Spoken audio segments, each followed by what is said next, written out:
అందరికీ నమస్కారం అండి. శ్రీ మాత్రే నమః యూట్యూబ్ ఛానల్కు స్వాగతం.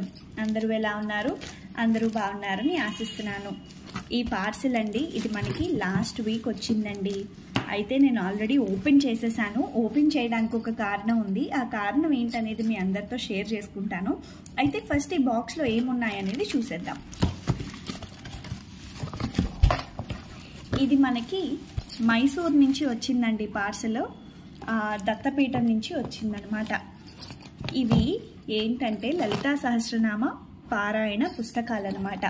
మీరు ఇదివరకు నన్ను ఫాలో అవుతూ మన సబ్స్క్రైబర్స్కి అయితే తెలిసి ఉంటుంది. నేను ఇదివరకు షార్ట్స్లో చెప్పాను. ఇది లలితా సహస్రనామ లేఖన పారాయణ అండి.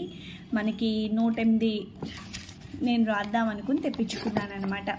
183 శ్లోకాలు ఉంటాయి. మన లలితలో పుస్తకంలో లాగే పైన చూసి కిందన యథావిధిగా రాయడం అని.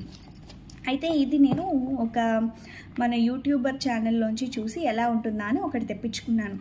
రాస్తూ ఉంటే మనసంతా అమ్మ మీదకు వెళ్ళిపోయి అసలు రాస్తూ ఉంటుంటే ఎంత ఆనందంగా అనిపించో నేను ఇంకో 3 పుస్తకాలు తెప్పించుకున్నాను. మొత్తానికైతే 4 పుస్తకాలు పూర్తి చేశాను ఇప్పటికీ. ఈ 4వ పుస్తకం పూర్తి అయిపోయాక మరి అమ్మవారి సంకల్పమో లేకపోతే నా మనసుకు అనిపించో మొత్తానికైతే 108 పుస్తకాలు ఆర్డర్ చేశానండి.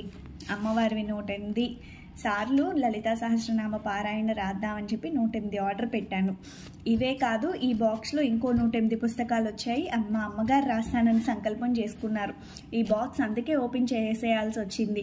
ఆవిడ పుస్తకాలు ఆవిడకి ఇచ్చేయగా ఇదిగోండి మన మిగిలిన పుస్తకాలు అన్నమాట ఇవన్నీ.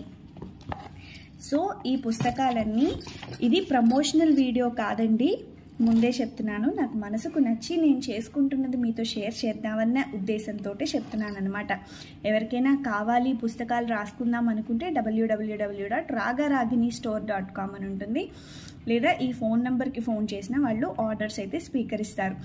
ఇది లలితా సహస్రనామ లేఖన మహాయజ్ఞం అండి. ఇది మనకి అవధూత గణపతి సచ్చిదానంద స్వామి వారైతే ప్రారంభం చేశారు.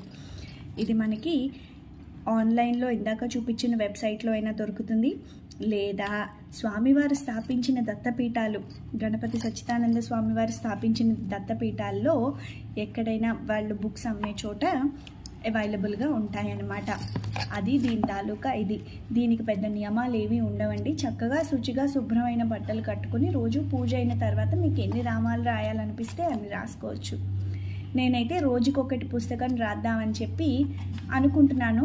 అమ్మవారి దయ లీల ఎలా ఉంటుందో చూసేద్దాం.